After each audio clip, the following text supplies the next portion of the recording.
3.5 сая төгрөгийн цалинтай болохыг хүссэн багш эмч нар төв талбайд жагслаа. 50 мянган багшаад 2 жилийн турш 3.5 сая төгрөгийн цалин өгөх мөнгө Офтек гэрээгээр урсжээ. Маргааш улсын хурлын чуулганаар Зандан шатрын засгийн газрын хувь заяаг дэнслэнэ. Улсын хурлын даргад ёс зүйн хариуцлага тооцох асуудал огцруулах шаардлага болж хувирсныг мэдэхгүй гэж инх төвшин гишүүн хэллээ. Эрчим хүчний реформ ажилчдаа мартсанд салбарынхан бухимдалтай байна.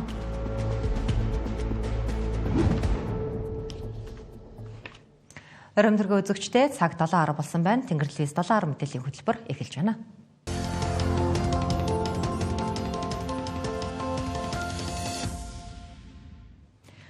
Улс орон даяар цалингаа нэмүүлэхийг шаардсан жагсаал цар хүрээгээ тэлсээр байна. За 3.5 сая төгрөгийн цалинтай болохыг шаардсан багш нарын жагсаалд эмнэлгийн салбарынхан нэгджээ. 3 гутлын дайны цалин авдаг эмч эмнэлгийн ажилчид арга буюу өнөөдөр ажиллаа хайж жагсаал хийхэд хүрээд байна. За учир нь 2 саяч хүрэхгүй цалинг нь өгөхийн тулд мөр зэрэгцэн ажиллаж яваа ажилчдаас нь халж байгаад бухимджээ. Нийслэлийн түргэн тусламжийн эмнэлэгт 13 жил ахлах хэмжээр ажиллаж байгаа эрхэм болтын цалин ердөө 1 сая 400 мянган төгрөг. Татвараа төлөөд гар дээр авч байгаа цалин нь 1 сая 100 мянган төгрөг болно. Гэвч цаг нартай уралдаж өдөр шөнөгүй хүний аймыг аврахаар ажилтдаг хүнд дэндүү бага цалин юм а. Ингээд болоогүй эмнэлгийн салбарт мөр зэрэгцэн ажиллаж байгаа эмч нарыг нь цомготгох болжээ. Учир нь нэг эмчийн цалин өгөхийн тулд нөгөөхийг нь халж байгаа юм. Ганц Улаанбаатар биш орон нутагт ч мөн ялгаагүй санхүүжилтийн асуудлаас болоод эмнэлгүүдийн тасаг бүрээс 2-3 эмч нарыг халаад эхэлжээ. Нэг дүүрэгт ажиллах эмч жолоосны тоо үйлдвэрлэл буураад явчихж байгаа байхгүй тийм ээ. Жишээ нь 10 эмч жолооч хоногтой ажиллах байлаа гэхэд нэг дүүрэг тийм ээ. Тэгэхэд л дэрийн чинь 7-8 болгох юм. Тэнгүүт л бидний нөгөө нэг төргөн тусламжаа үзүүлэх, иргэдтэй үйлчлэх хугацаа уртцаад ингээд эргэлт нь удаашраад тийм л болж байна.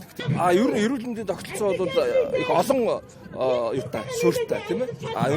Үн дээр бол бид нар чанарыг сайжруулах, үйлчлүүлэгчтэй одоо хөнгөн шуурхай тусламж үйлчлэг үзүүлэх дээр одоо хүний нөөцөө хөгжүүлэх тийм ээ.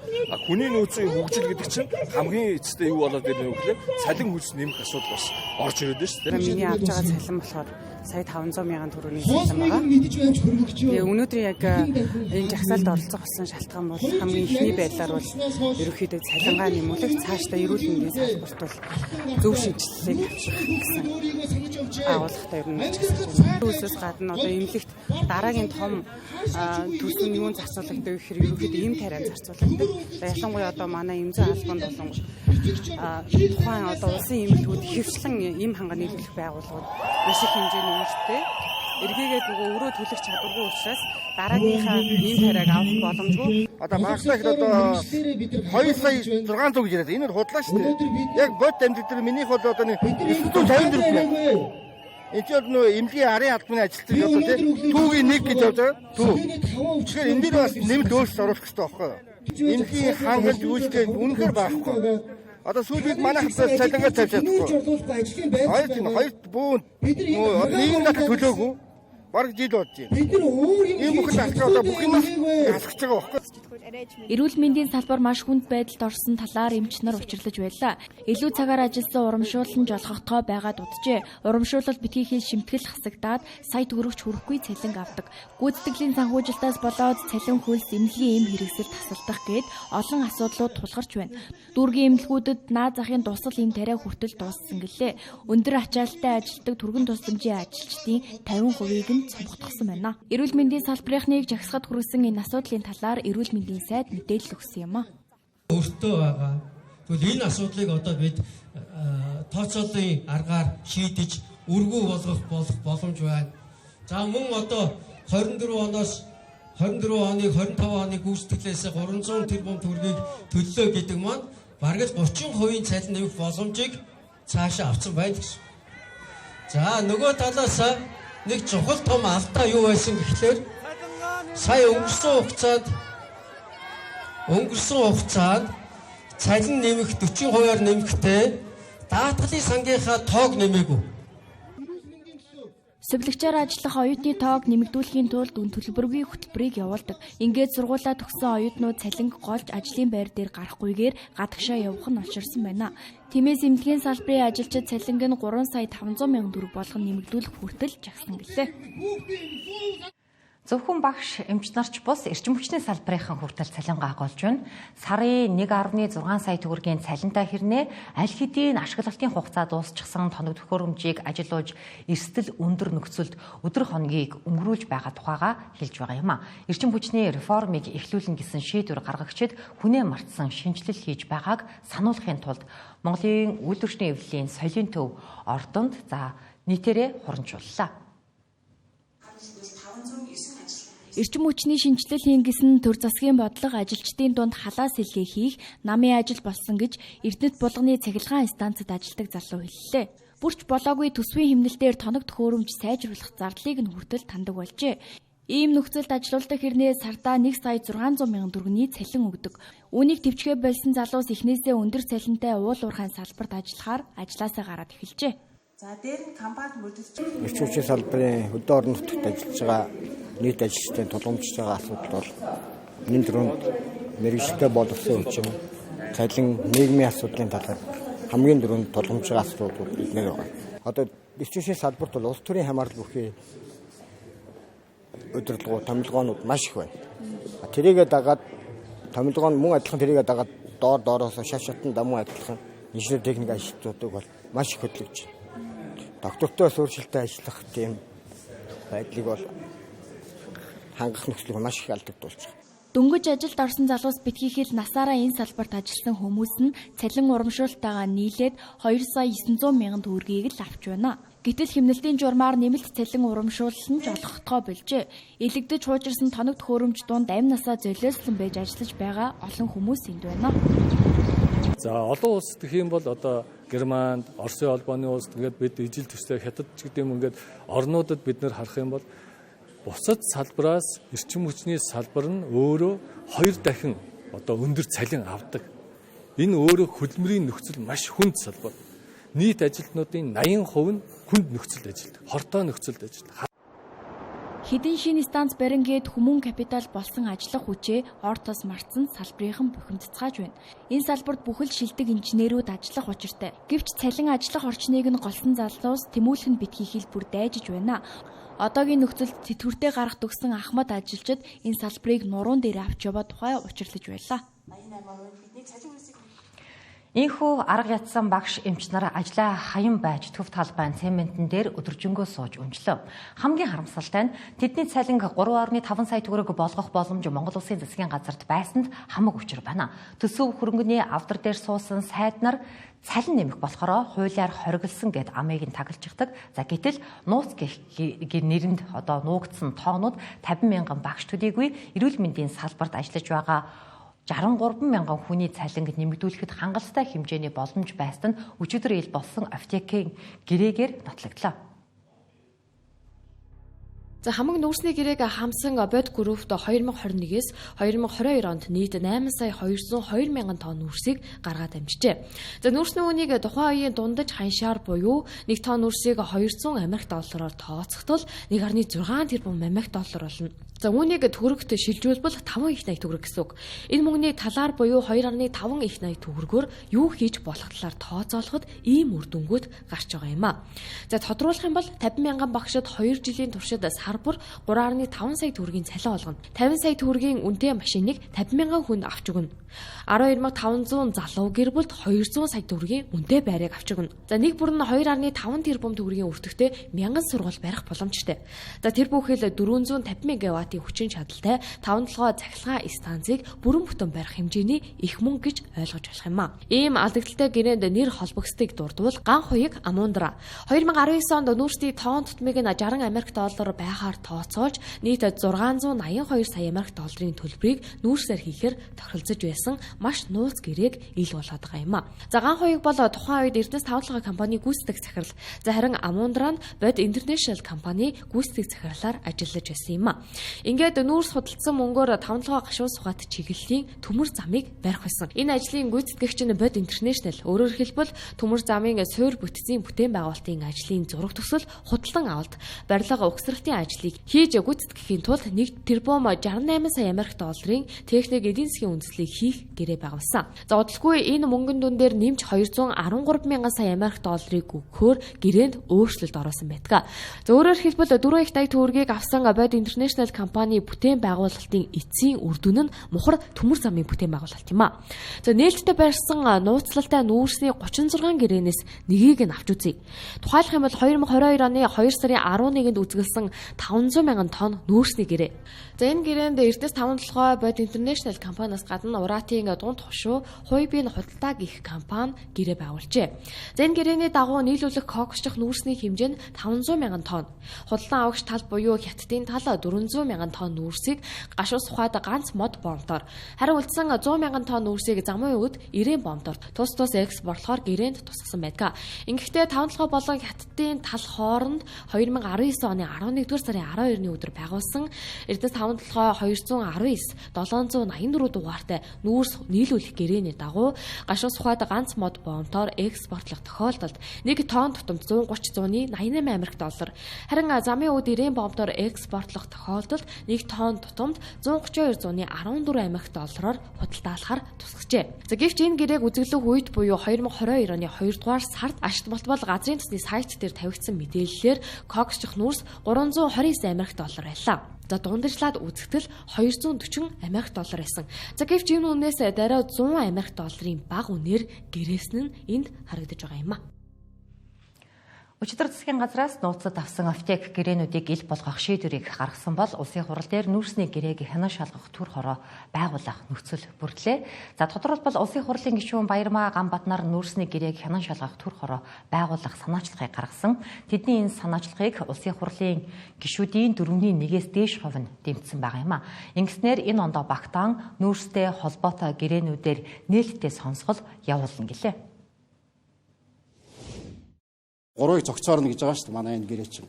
Тэгээ 10 тэрбум долларын алдагдaltaй, нэн гохиролтой байж магадгүй ийм гэрээ болсон байна гэдэг зүйлийг бол бас одоо иргэд бол ярьж байгаа. За бүр одоо түрүүний их хурлын үед бол 44 их наятын ийм хулгай гарцсан байна гэл тухайн үедээ ингээл баахан юм болж байгаа л өнгөрдөг. Тэрний ард бол хинч хариуцлага хүлээдэггүй. Тэгэхээр энэ бүгдийг бол одоо ил тод ярилцах. Хэрвээ бид нар одоо буруу замаар явж байгаа бол эртхэн шиг одоо баг зэрэг зогсоогоод зөв голдролтон зөв замд нь оруулах ийм боломж бололцоо бол энэ он дотроо байгаамаа. Хүн ер нь өөрийнхөө барааг аль болгоод үн хүргэж зарахыг хүсдэг бидтэй. Аль болох. Атал яагаад үн төрөх гэжсэнийг хямдхан болгочоо. Хиний талд нь асуудал байваа гэд. Тэгээ одоо бидний зүгээс бол мэдээж одоо айл хөрш талаа бол буруутахыг урьдл болохгүй. Яагаад гэвэл нууцлцсан. Нууцлаа зогсохгүй 36 гэрээний 31-ийн нэг компани хийсэн биш. Бод гээд компани гэдэг чинь эн чинь одоо маш нууцын зэрэгт авч байгаад нөгөө 44 их найдахын хулгай хийдэг шиг юм давтагдах бие. Тийм учраас өтөр түргэн энэ гэрээний одоо тэр нөхцлүүдийг шалгах нь хамгийн чухал асуудал гэж бидний зүгээс үзэж байгаа юм.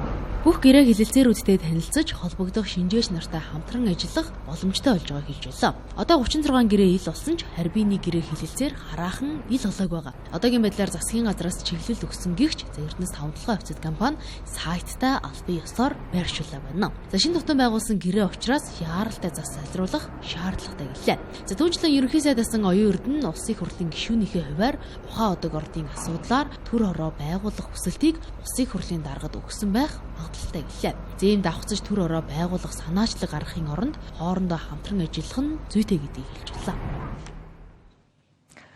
За маргааш улсын хурлын нэгдсэн чуулганаар 4 сарын өмнө байгуулагдсан Замнаш шатрын засгийн газрын хувь заяаг дэнслэх гэж байна. 50 гаруй улсын хурлын гишүүн нэгдэж ерөнхий сайдыг огцруулах саналыг хөргүүлсэн. Энэ санал дэмжигдэх эсхээс хамаарч засгийн газар ажлаа үргэлжлүүлэх үү, энэ хүрээд дуусгах уу гэдг нь шийдэгдэнэ. Монгол Ардын намынхан дотооддоо 2 хуваагдаад байгаа. Энэ асуудалд хүн намч мөн 2 хуваагдаад байна. Харин ардчилсан намынхны хувьд маргааш бүлгээрээ хуралдаж улс төрийн шийдвэр гаргана гэлээ. Ерөнхий сайд Зандан Шатар болон Улсын хурлын дарга Амар Исулан хоёр дээр Монгол Ардын намын гишүүдийн санал энэ тэнцвүүхэн 2 хуваагдсан гэж хэлж болно. Зэм 42 гишүүний судалтай ардчилсан намынхан аль талд саналаа өгөх нь засгийн газрыг огцруулах хэсэг шийдвэрт ихээхэн жин дарна гэдэг нь ойлгомжтой. Зарим ардчилсан намынхны зүгээс сөрөг хүчний үүргээ гүйцэтгэж ерөнхий сайдыгч Улсын хурлын даргыгч аль алиныг нь огцруулах конопыг дарах чиглэлийг барьж байгаа гинэ. Хэдий Улсын хурл дахь ардчилсан намын бүлгийн гишүүд янз бүрийн байр суурьтай байгаач намынхны удирдлагуудын зүгээс ийм чиглэлийг барих нь зүйтэй гэж үзжээ. Арс нам бол сөрөгчин. Биднээс Ардын намын хуваагдал алдсан аль нэгд орж тэдний өмнөөс хэрэлдэх ямар сонирхолгүй байна. Ардын нам эрх баригч засгийн газартаа итгэхгүй огцруулна гэж орж ирж байвал гэдэг огцруулнаас биднээс коноп дараал явуулна шүү дээ. Улсын хурлын даргадаа итгэхгүй байна. Огцруулна гэвэл огцруулна л шүү дээ. Биднээс коноп дараал явна. Яг бол сөрөг хүчин өөрөө банк хийдэг зүйл бол ажиллаж чадахгүй гэж байгаа хүмүүсийг заавал тэр ажил санал дээр нь суулгаад хэрэггүй шүү дээ. Дараа л явуулна. Их хурлын даргатай асуудал төр зурх ёстой. Засгийн газартай холбоотой асуудал төр зурх ёстой. Эдгээр бол төр өрж чадахгүй байна гэдгийг харчлаа. Бүлэг дээр тийм шийдвэр гараагүй. Бүлэг дээр хоёр талын хоёулангийн Ардын намтай холбоотой улсын орныг урууданд оруулж байгаа холбоотой намтай холбоотой бүх асуудал дээр нь гар үсгэж зурна, конопош тань. Бүлгэрийн шийдвэр тийм зарчмын шаардлага хөргүүлсэн. Одоо мэдээж маргааш бүлэг хуралдах гэж би харж байна. Тэгэхээр манай бүлэг бол зарчмынхаа байр суурин дээр байх ёстой. Ардсан намаа сонгогдчихсэн их хурлын гишүүд сайд дарга хийжсэн төрийн өндөр албан тушаалдсан хүмүүстэйг уулзсан. Зарчмын ийм шаардлага тавьж байгаа. Бид нар бол одоо дахиж алдах хэрэг байхгүй. Харин Улсын хурлд 8 судалтай хүн намын хувьд засгийн газрыг огцруулах хэсэг асуудалд гишүүд өөр өөрсдийн ихтгэл үнэмшлээрээ саналаа өгөх нь зүйтэй гэж үзжээ. Хүн нам нэгдэлтэй бол та хүн бүгд мэдчихэж засгийн газарт манай 2 сайд ажиллаж байгаа. Нөгөө талд их хурлд байгаа 8 гишүүд өнөөс засгийн газрын үйл ажиллагаанд өөрсдөө хяналт тавьж шаардаж ингэж ажиллах үүрэгтэй. Тэр утгаараа хүн намын зөвлөлөөс бол энэ удаагийн одоо энэ асуудал дээр бол их хурлын гишүүнийхээ бүрэн эрх хүрээнд их хурлын гишүүд өөрсдийнхөө ихтгэл үнэмшлэр хандаж дүгнэлт хийж байгаад ингээд шийдвэрт асуудалд хандахаар ингэж ярьсан байж байгаа. Хүн намын хувьд бол айхтар яг нөгөө зөвлөлөөр санал нэгдсэн ч гэдэг юм уу тийм ээ. Бүгд яг энэ талдаа байна шүү ч гэдэг юм уу. Тийм бол байхгүй. Ер нь бол яг гишүүд өөрсдийн ихтгэл үнэмшлэр ер нь яагаад энэ засаг огцрох ёстой, эсвэл одоо их хурлын дарга огцрох ёстой юм уу? Тэ эсвэл хариуцлага хүлээх ёстой юм уу гэдэг дээр ер нь бол хувь хүнийхээ улс төрчийнхаа шийдвэрийг гаргаа явж байгаа. Үндэсний эвслийн тэргүүн номтой 2-ын хувьд энэ засгийн газрыг огцруулж дараагийн засгийн газарт орж ажиллах хүсэлтэй байгаагаа илэрхийлээд байгаа. Энд үндэсний эвслийн 4 гишүүн засгийн газрыг огцруулах талд конопо дарах өндөр магадлалтай. Харин иргэний зориг ногоо намын хувьд одоогийн засгийн газарт орж ажиллаж байгаа учраас засгийн газрыг огцруулах саналыг дэмжихгүй гих таамаггүй. Гэхдээ засгийн газарт орж ажиллахгүй байгаа гишүүд нь засгийн газрыг огцруулах санал өгөхч магадлалтай байгаа юм а. За өчтөр орой Улсын хурлын гишүүн Мөнх Соёл өөрийн цахим хуудасдаа Улсын хурлын даргад ёс зүйн хариуцлага тооцох шаардлага нь огцруулах бичиг болон хувирлаа гэх агуулгатай мэдээллийг нийтэлсэн. Ингэж албан шаардлагын агуулга өөрчлөгдөж байгаатай гарын үсэг зурсан хүний хувьд санал нэгдэхгүй гэдгээж илэрхийлсэн. Тэгвэл Улсын хурлын даргад ёс зүйн хариуцлага тооцох шаардлагыг өөрийн албан бланкн дээрээ гишүүдийн гарын үсгийг цуглуулж байгаа инх төвшин гишүүн энэ тухай ямар ч мэдээлэлгүй байна. Тэрээр албан бичгийн агуулга өөрчлөгдсөн зүйл байхгүй гэж ярьлаа. Хүмүүс бас андуураад гашгүй огцруулах асуудал ерөөсөө биш. Ёс зүйн шаардлага ийм албан бичгийн агуулганд юм байна. Тэгээд гишүүд зарим гишүүд нөгөө гарын үсэг зурсан гишүүд өдөөгээд явц учраас ирж байгаа нэгсэн хүлээлгээд өгч болно. Эсвэл зүгээр байгаагаар нь өгч болно. Одоохондоо өнөө маргааштай өгч байх. Ер нь бол 6 илэрхийлсэн 70 гаруй гишүүн байна. Энэ үн чинь бас залуу хүн байна. Одоо улс төрийн хувьд карьерийн хувьд бол бас хол зам байгаа бах. Тэгэд энэ нэрээ цэвэрлэхгүй бол эн чинь бол одоо анх удаа бас гарч иж байгаа биш. Хэдэн жилийн өмнөсөн бас яригдчихсэн. Ингээл мэдээлэл хийгээл хэвлэлийн хурал хийгээл эн чинь өөрөө тарагдахгүй учраас хуулийн хэлтийн байгууллагаар шалгуулж яажээ. Тэгэхгүй бол эн чинь одоо урт замт чинь маш том тэмдэг малгай болно. Тэгээ энийг алдуулахгүй бол наандаж хой хүн улс төрчийн хувьд цаашлаад улс төрийн намынхаа хувьд бүр цаандаж улсын эрх ашиг дээр бол над чинь бол одоо том тэйг болно. Энийг цэвэрлээч гэдэг одоо нөхөрсөг гэх юм уу одоо ёс зүйн шахалтанд оруулж гэдэг л тийм л агуулгатай. Шаардлага биш ээ. Энд чинь яг хэд болох нь ер нь тийм ёс зүйн одоо огцруулах шаардлага биш. Зүгээр ёс зүйн асуудал байхгүй. Энийг нөгөө нэг толгойн солиод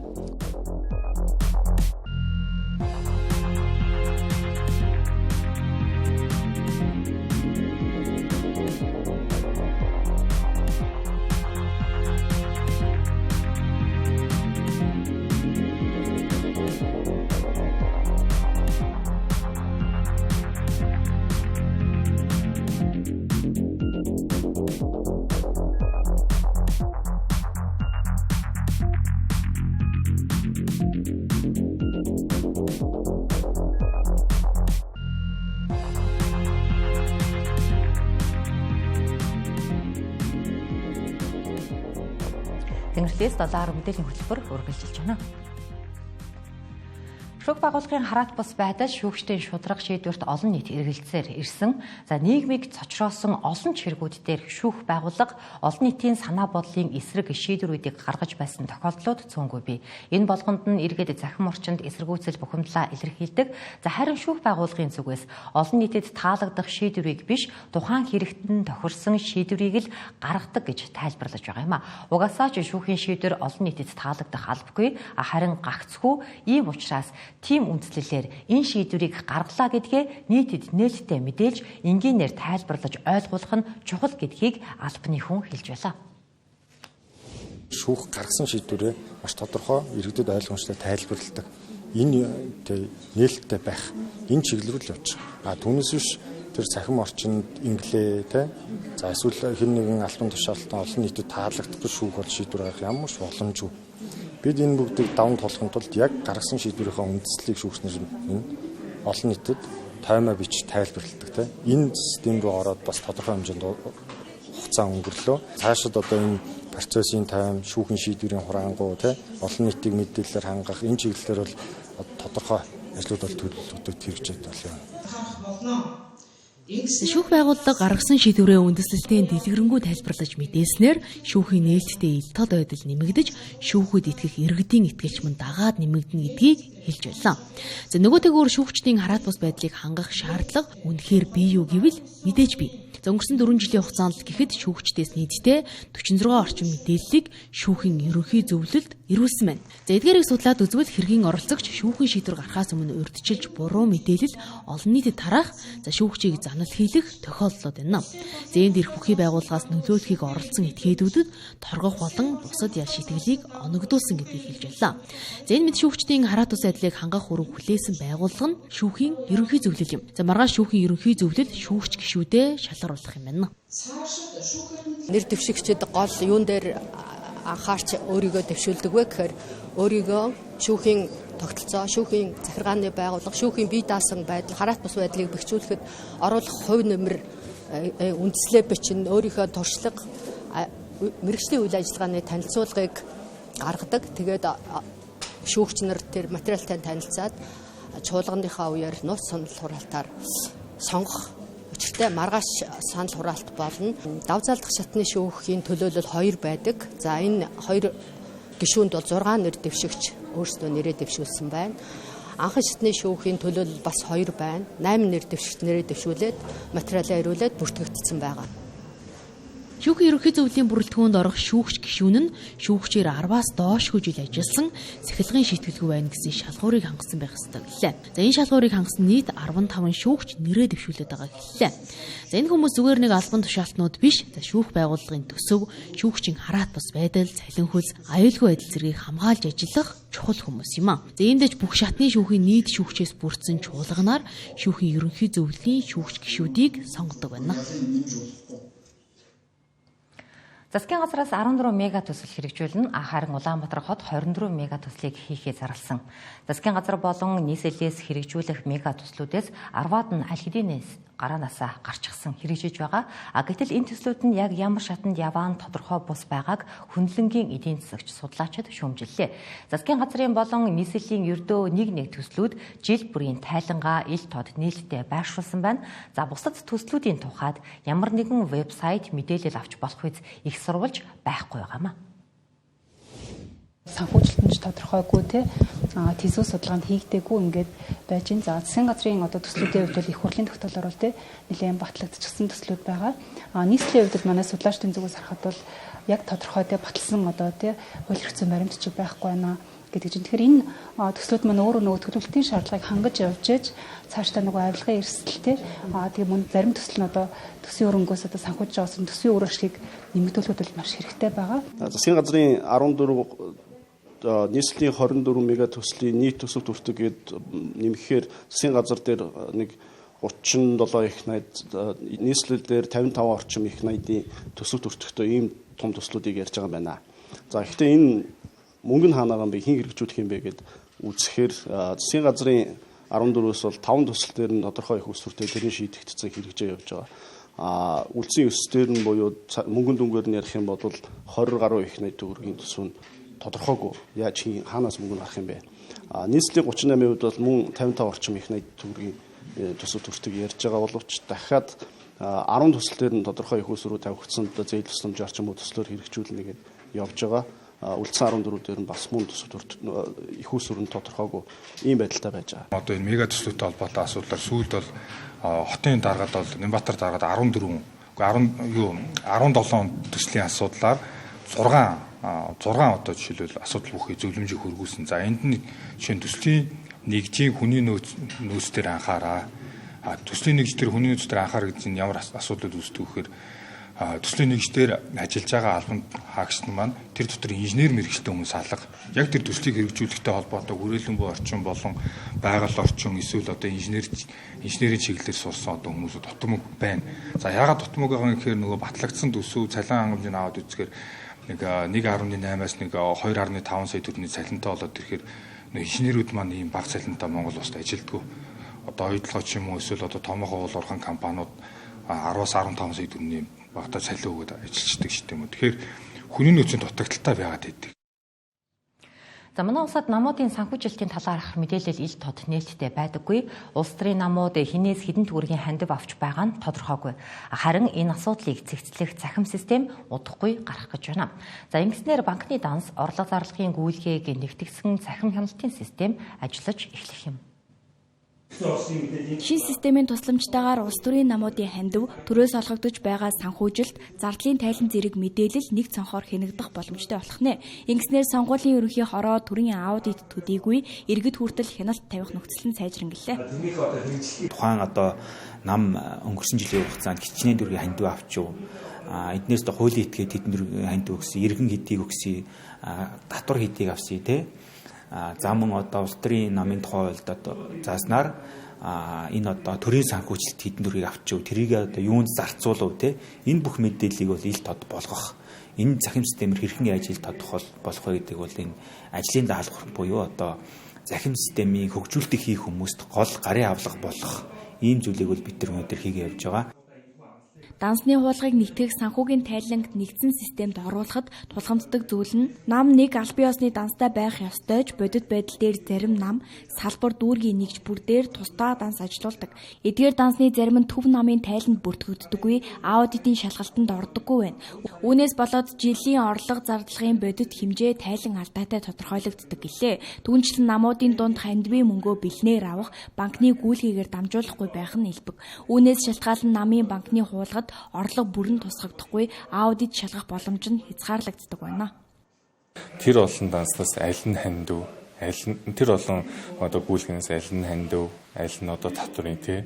Тэгээд тэр чинь бас нөгөө хандив татвараас дээр бол хуулиар заагдсан яг шаардлагууд, журмаар заагдсан шаардлагууд байгаа. Тэр шаардлагуудыг хангах чинь нөгөө нэлээд тийм нухах ажил гардаг.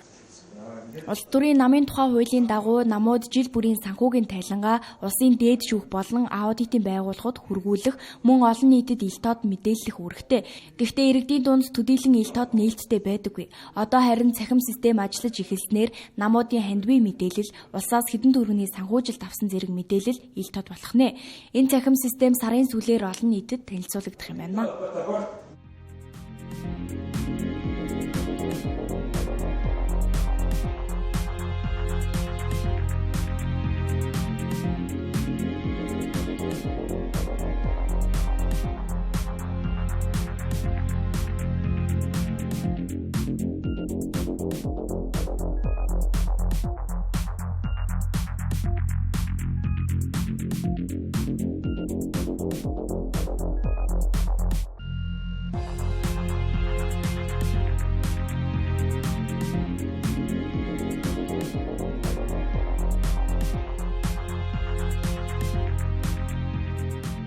Новлын шагналын эздийг зарлах ёслолын шууд дамжуулалтын ивент тэтгэгч Сүү офицет компани.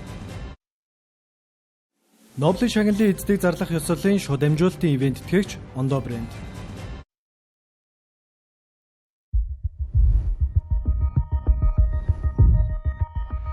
Новлын утга зохиолын шагналын 2025 оны шагналын эзнийг зарлах ёслол 10 сарын 9-ний өдөр Тэнгэр телевизээр. Өнөөдөр Тэнгэрлэгцийн 7 мэдээллийн хөтөлбөрийг үзэж байна. Инх тайван шинжлэх ухаан уран зохиолын салбарт хүн төрөлхтний хөгжилд үнэтэй хувь нэмэр оруулсан хүмүүст олгодог дэлхийн хамгийн нэр хүндтэй шагнал болох Нобелийн шагналын 2025 оны эзэд эхнээсээ тодорч эхэлсэн. За өнөөдөр буюу 10 дугаар сарын 9-ний өдөр Нобелийн утга зохиолын салбарын шагналын эзэд тодрох юм аа. За энэхүү үйл явдлыг бид та бүхэнд өнөөдөр мөн шууд дамжуулан үзүүлэх болно. Энэхүү шууд дамжуулалтын ивент тэтгэгчээр шинжлэх ухааныг дэмжигч Ондоо брэнд болон Монголын ууган үйлдвэрлэгч Сүү хувьцаат компани оролцож байна. Ангаах ухаан, хийм физик, инх тайван эдийн засгийн салбарын шагналуудаас илүүтэй олонний анхаарлыг ихээр татаж тэр хэрээр маргаан мэтгэн дагуулдаг төрөл яалтчгүй утга зохиолын Нобелийн шагналын номинац. Өнгөрсөн жилийн тухайд Өмнөд Солонгосын зохиолч Ханган, Цагаан хоолтон Раманара түүхэн учир шалтгаантай сэтгэл зүйн зочрол шарахтай нүүр тулж хүний амьдралын эмзэг талыг нээн харуулсан машид хүчтэй яруу найраг тойруулуудаараа Нобелийн утга зохиолын шагнал хүртжээ гэж Швед Академиас тодорхойлж байсан билээ. Энэхүү бүтээл нь монгол хэлнээ орчуулагдсан бөгөөд сонирхолтой нь Раманы дунд бүлэг нь монгол толб буюу бидний хэл заншитнаар хөх толб гэдэг нэртэй. Мөн түүний бичсэн хөвөн ирлээ бүтээл монгол хэлнээ орчуулагдсан билээ. Харин энэ оны тухайд Австралийн Жеральд Мурнин, Унгарийн Ласло Кашнехарко, Румыны Мерче Картесерко, Канадын Ан Карсон, Эндгийн Салман Рушди, Хэттийн Каншуэ нар мөнхийн кандидат Харуки Муракамигийн хамт нэр дэвшиж байна. Энэ жилийн хувьд Аз зохиолч авахгүй байх магадлал өндөр гэж яригдж байна. Учир нь өнгөрсөн жил Солонгосын зохиолч Ханган энэ шагналыг эзэн болсон учраас 2 жил дараалж Аз ТВ-с Нобелийн шагналтанд тодорхой гэсэн таамаг яригдж байна. Хэрв ингэж таамаглавал Ласло Кашнехарко, Австралийн Жеральд Мурнин нарт магадлал өндөр харагдаж байна. Бооцооны магадлалаар сүүл хэсэгт буй Маргарет Эдвуд жиж боломж бий гэж экспертүүд дүгнж байгаа юм байна. Нобелийн шагналын эзэдийг зарлах ёслолын шууд дамжуулалтын ивент тэтгэгч Сүү хувьцаат компани. Нобелийн шагналын эзэдийг зарлах ёслолын шууд дамжуулалтын ивент тэтгэгч Ондоо брэнд.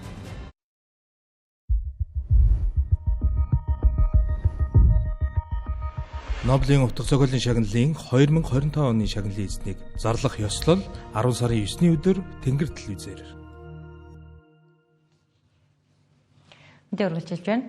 За хэмэл оюун бизнесийн стратегийн шийдвэр гаргалтын чухал хэсэг болоод байна. Мөн үйл ажиллагааг автоматжуулах, хүний нөөцийн бүтээмжийг нэмэгдүүлэх гол зэвсэг нь хэмэл оюун хийдийн болжээ. Өнөөдөр дата инженерүүд энэхүү технологиг ашиглан хэрхэн бизнесийн үр өгөөжийг нэмэгдүүлэх, засаглалтаа яаж ашиглах талаар мэдлэг туршлагаа хуваалцлаа. Монгол группийн зүгээс 8 дахь жилдээ энэхүү арга хэмжээг дата хиймэл оюуны мэргэжлнүүдийн дунд зохион байгуулж байна. За энэ жил Ignite the Future Real Time Data for AI Agents буюу датаг бодит цагт хиймэл оюун агентад хэрхэн ашиглах талаар байсан юм а. Тэгэхээр энэ эйжентийг хөгжүүлээ. Цаашаа энэ чиглэл рүү орё гэвэл хамгийн чухал юм дата платформ. Суур одоо real time буюу яг үндсэн дата нь дэд үтсэн сайн байж ич тэр эйжентүүд бол маш хурдтай сайн ажиллана л гэсэн. Тэгэхээр энэ ивентийн арга хэмжээний гол зорилго бол ерөөсөө энийг бас харилцагч нартай ярилцаж ойлголцож тэгээд төрөл бүрийн шийдлүүд нь байж байгаа. Энэ сонголтыг нь бид нар өгөх юм зорилготой явж байгаа. Хиймэл оюуны дараагийн давалгаа AI агент байна. Үүнийг үр дүндээ ашиглахын тулд чанартай өгөгдөл шаардлагатай. Өгөгдөл зэгцтэй байснаар өр өгөөж нь улам бүр нэмэгдэнэ. Хиймэл оюуны агентийн зах зээл 2033 он гэхэд 139 тэрбум болохоор байна. Энэхүү технологийн давалгааны үр өгөөжийг компани бүр хүртэх боломжтой. Тэгэхээр хүн магадгүй ирээдүйд 1-2-3 жилийн дараа бид нар олон аппликейшнтэй биш ганцхан гар усны аппликейшн дээр нэг агент байж байгаа. Тэгээ Siri-тэйгээ яриад Siri би ингээд booking хийх гэсэн юм а гэтэнгүүт нь цаана booking-ийн ч юм уу ямар нэг агенттай холбогдсон мэдээллийг нь гаргаад ирдэг тийм хүн ингээ заавал олон юм дамжиж яваад ах шаардлагагүй болох байхаа л гэсэн юм төсөөлөл бол байгаад байгаа. Тухайн байгууллагуудад бас ийм тухайн одоо агентуудаар хангах боломжгүй хэрэгцээнүүд ээж болно тийм тухайн одоо байгууллагын онцлогтон тохирсон агентууд байж болно. Тэгэхээр энэ агентуудын хөгжүүлэлтээр бид нар хамтарч ажиллаж байгаа. Хамгийн чухал анхаарч байгаа зүйл нь бид нар тухайн байгууллага өгөгдлийн дээрээ өгөгдлийн чанар дээрээ чанартай байх дээр анхаарах хэрэгтэй. Дээрээс нь бид нар тухайн одоо байгууллага одоо хэмэл оюун ухааныг одоо цаашид тогтвортой үйл ажиллагаатай байлгахын тулд бид нар тэр тухайн процессыг буюу data governance процессыг тасралтгүй хэрэгжүүлэх шаардлагатай байгаа. Хиймэл оюуныг ашиглах ярианы гол сэдв байхаа болж түүнийг эрхэн шат ахиулах, яаж бизнесдээ шууд үр дүн үзүүлэх туршлагуудаа хуваалцлаа. За үүнээс гадна дэлхийн анхны agentic analytics платформ Tableau танилцуулсан юм а. За уг платформын тусламжтайгаар байгууллагынхаа үйл ажиллагааг бодит цагаар нь харж шийдвэр гаргалтандаа ашиглах боломжтой юм а. За Монголын тайзны урлагт өөрийн өрмөц өнгөтгөх хүчрхэг дуу хоолойгоор олонд танигдсан дуучин Маргалжингоо за өөрийн шин тоглолтоо хийхээр болсон байна. Энэ тоглолтод тайзны найруулга, гэрэлтүүлэг, дуугаралт гээд бүх элемент нь мэргэжлийн өндөр түвшинд дэлхийн тайзны жишгт нийцүүлэн хийгдэж байгаагаараа онцлог юм байна.